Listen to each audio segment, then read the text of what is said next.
नमस्ते हजुरहरुलाई हाम्रो चुलामा स्वागत छ। आज चाहिँ मैले नयाँ तरिकाको आलु र अन्डाको अमलेटको रेसिपी लिएर आएको छु। हजुरहरुले सुरुदेखि अन्तिमसम्म हेरेर साथ दिनुहुन्छ भन्ने आशा गर्दछु। अब बनाउनको लागि चाहिँ मैले 2टा अन्डा, 2टा आलु, तेल, मरिच, धनिया पत्ता, जिरा धनियाको धुलो, नुन, प्याज एउटा लिएको छु। अब प्याजलाई चाहिँ हामीले काट्नु पर्छ।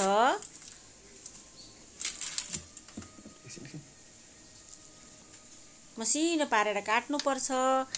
हामीले चाहिँ यो बनाउनको लागि साह्रै सजिलो पनि छ। थोरै सामग्रीबाट अमलेट तयार हुन्छ।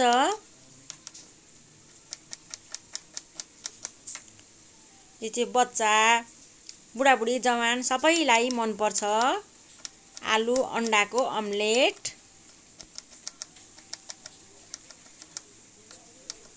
सामग्री पनि धेरै चाहिँदैन, थोरै सामग्रीबाट तयार हुन्छ। अब खोर्सानी 2टा मैले चाहिँ अकबरे लिएको छु। हजुरहरुले जुनै खोर्सानी लिँदा पनि हुन्छ। पिरो चाहिँ कतिको खानुहुन्छ त्यही अनुसार राख्नु होला। अब बच्चाहरूले खाने भए त नराख्दा पनि हुन्छ। अब धनिया पत्ता मैले पखाली ओरी मसिनो पारेर काट्दै छु। धनिया राख्दा पनि झनै मिठो हुन्छ स्वाद।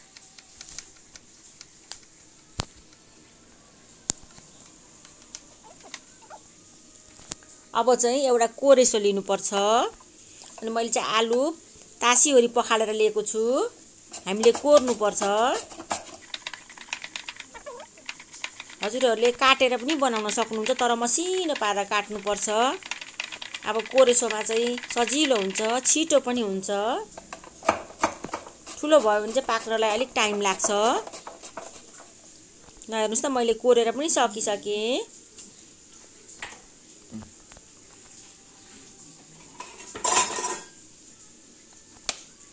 अब हामीले अन्डा फोरेर अघि कोरेको आलुमा राख्नु पर्छ।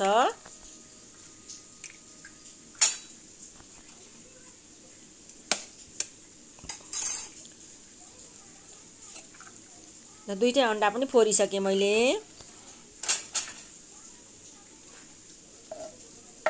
अब मसिनो काटेको प्याज,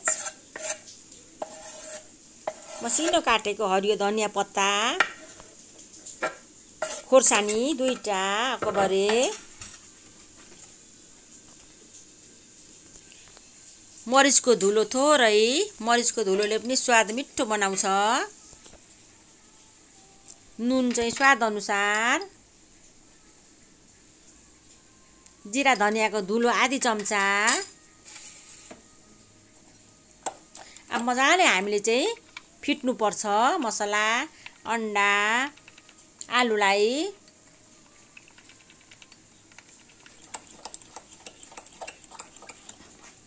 चम्चा अथवा काँटाको सहायताले घोल्नु पर्छ। मैले चाहिँ ग्यास बालिवरी प्यान बसाइसके।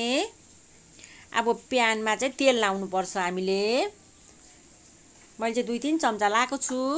हजुरलाई तोरी लाए नि हुन्छ, सनफ्लावर लाए नि हुन्छ। अब चाहिँ अघिको हामीले घोलेको अन्डा, आलु, मसलाहरू राख्नुपर्छ।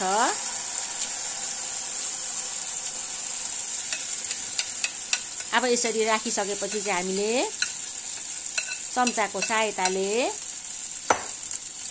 मजाले एकै नासे बनाउनु पर्छ यसरी।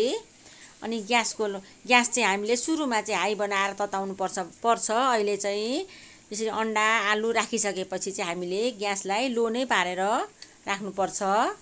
नभए बाहिर डढ्छ, भित्र पाक्दैन।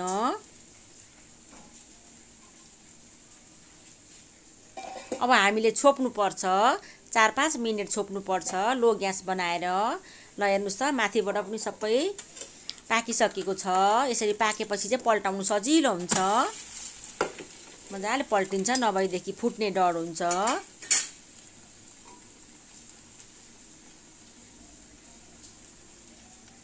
अब पल्टाएर पनि हामीले छोप्नु पर्छ। यसरी छोप्यो भने चाहिँ मजाले पाक्छ। हाम्रो आलु पनि अब काँचै छ, त्यसकारणले गर्दा अन्डा त टाइम लाग्दैन पाक्नको लागि। आलुलाई चाहिँ टाइम लाग्छ। ल हेर्नुस् त मैले पल्टाएँ फेरि। अब अझै राम्रो पाकेको छैन, म अझै पकाउँछु पल्टाएर।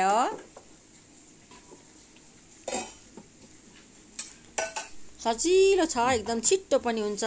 बच्चाहरूको स्कुलमा टिफिनको लागि पठाउँदा पनि हुन्छ। हामीले खाजाको रूपमा पनि खान सकिन्छ। असाध्यै मिठो हुन्छ, मलाई त मिठो लाग्यो। ल हेर्नुहोस् त, दुईपट्टि नै पाकिसकेको छ। अब हामीले चाहिँ एउटा प्लेटमा सर्भ गरेर हजुरहरूलाई देखाउँदैछु। ल हेर्नुहोस् त, कस्तो मजाको खाजा तयारी भइसक्यो। छिट्टो मिठो खाजा तयारी भइसक्यो। म हजुरहरूलाई अब काटेर पनि देखाउँछु। अब हजुरहरू नि घरमा यस्तै बनाएर खानुहोला। कस्तो लाग्छ कमेन्टमा लेख्नुहोला। अब चाहिँ हजुरहरूलाई मन पर्छ पक्का पनि। मन पर्यो भने लाइक, कमेन्ट, सब्सक्राइब गरिदिनु होला। साथी फेमिलीहरूसँग सेयर गर्नु नभुल्नुहोला। हजुरहरूको दिन सुखमय बित्योस्। धन्यवाद।